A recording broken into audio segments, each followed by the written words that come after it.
ರಾಜ್ಯದ ರಾಜಕಾರಣ, ದೇಶದ ಒಂದು ರಾಜಕಾರಣ ಇರ್ಬೋದು ಅಥವಾ ಇಡೀ ವಿಶ್ವನೇ ಇವತ್ತು ತಲೆ ತಗ್ಗಿಸುವಂಥ ಒಂದು ಘಟನೆ,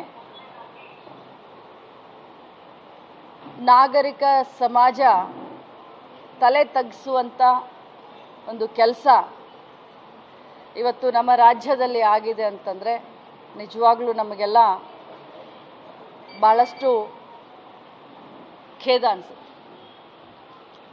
ತಮಗೆಲ್ಲ ಗೊತ್ತಿದೆ,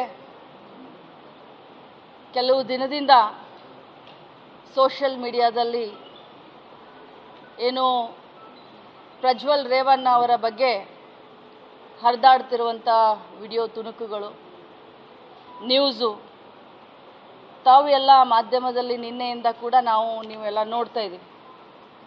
ಇದು ಬಹುಶಃ ನಮ್ಮ ರಾಜ್ಯಕ್ಕೆ ಒಂದು ತಲೆ ತಗ್ಗಿಸುವಂಥ ಕೆಲಸ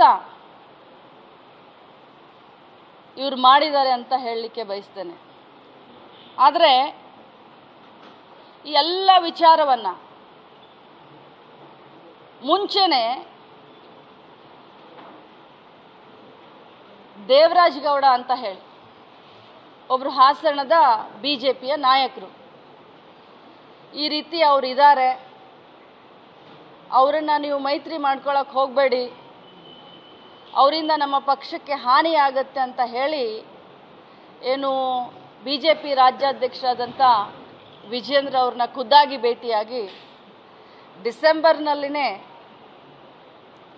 ಅವರ ಗಮನಕ್ಕೆ ಈ ಎಲ್ಲ ವಿಚಾರಗಳನ್ನ ತೆಗೆದುಕೊಂಡು ಬಂದಿದ್ರು. ಹಾಸನದ ದೇವರಾಜ್ ಗೌಡ ಅನ್ನುವಂಥ BJP ನಾಯಕರು. ಆದರೂ ಕೂಡ ಇದೆಲ್ಲ ಅವ್ರಿಗೆ ಮುಂಚೆನೇ ಗೊತ್ತಿದ್ರೂ ಕೂಡ ತಮ್ಮ ರಾಜಕೀಯ ಲಾಭಕ್ಕೋಸ್ಕರನೋ ಏನು ಬೇಟಿ ಬಚಾओ ಬೇಟಿ ಪಢಾओ ಅನ್ನುವಂಥ ನಾರಿ ಶಕ್ತಿ, ನಾರಿ ಸನ್ಮಾನ ಅನ್ನುವಂಥ BJP ಪಕ್ಷದವರು ಮೈತ್ರಿ ಮಾಡಿಕೊಂಡ್ರು. ಅಮಿತ್ ಶಾ ಅವರು ಮೈಸೂರು ಪ್ರವಾಸದಲ್ಲಿದ್ದಾಗ ಏನು ಪ್ರೀತಮ್ ಗೌಡ ಅಂತ ಏನು ಹಾಸನದ ಮಾಜಿ ಶಾಸಕರಿದ್ದರು, RT ರಾಮಸ್ವಾಮಿ ಅಂತ ಏನು ಮಾಜಿ ಶಾಸಕರು, ಮುಂಚೆ ಅವರು JDSನಲ್ಲಿದ್ದರು, ಈಗ BJP ಇದ್ದಾರೆ, ಅವರು ಕೂಡ ಖುದ್ದಾಗಿ ಅಮಿತ್ ಶಾಜಿ ಅವರಿಗೆ ಭೇಟಿಯಾಗಿ ಈ ಎಲ್ಲ ವಿಚಾರಗಳನ್ನು ಅವರಿಗೆ ತಿಳಿಸ್ತಾರೆ. ಅಮಿತ್ ಶಾ ಅವ್ರಿಗೂ ಇದ್ರ ಮುಂಚೆನೇ ಪ್ರಜ್ವಲ್ ರೇವಣ್ಣ ಅವರ ಕರ್ಮಕಾಂಡ ಕಾಮಕಾಂಡ ಎಲ್ಲ ಮುಂಚೆನೇ ಗೊತ್ತಿರುತ್ತೆ. ಇಷ್ಟೆಲ್ಲ ಹೇಳ್ತಾ ಇರುವಂಥ ಇಷ್ಟೆಲ್ಲ ಆದರೂ ಕೂಡ BJPಯವರು JDS ಅವ್ರ ಜೊತೆ ಮೈತ್ರಿ ಮಾಡುತ್ತೆ. ಇವತ್ತೇನಾಗಿದೆ,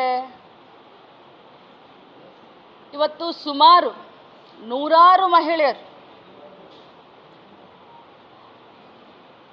ಯಾವ ಒತ್ತಡಕ್ಕೆ ಅವ್ರು ಹೋಗಿದ್ದಾರೋ, ಯಾಕಂದರೆ ಅಧಿಕಾರದಲ್ಲಿದ್ದಂಥವ್ರು ಅವರೆಲ್ಲ, ರೇವಣ್ಣ ಅವರು, ಪ್ರಜ್ವಲ್ ರೇವಣ್ಣ ಅವರು ಸಂಸದರು, ಭಾರತ ದೇಶದ ಸಂಸದರವರು, ಅವರೇನು ತಮ್ಮ ಅಧಿಕಾರದ ದರ್ಪವನ್ನು ತೋರಿಸಿ ಮಹಿಳೆಯರಿಗೆ ಈ ರೀತಿ ಎಲ್ಲ ಮಾಡಿದ್ರು ಅಥವಾ ಇನ್ಯಾವುದಾದ್ರೂ ಆಸೆ ಆಮಿಷಗಳನ್ನು ಒಡ್ಡಿ ಈ ರೀತಿ ಮಾಡಿದ್ರು.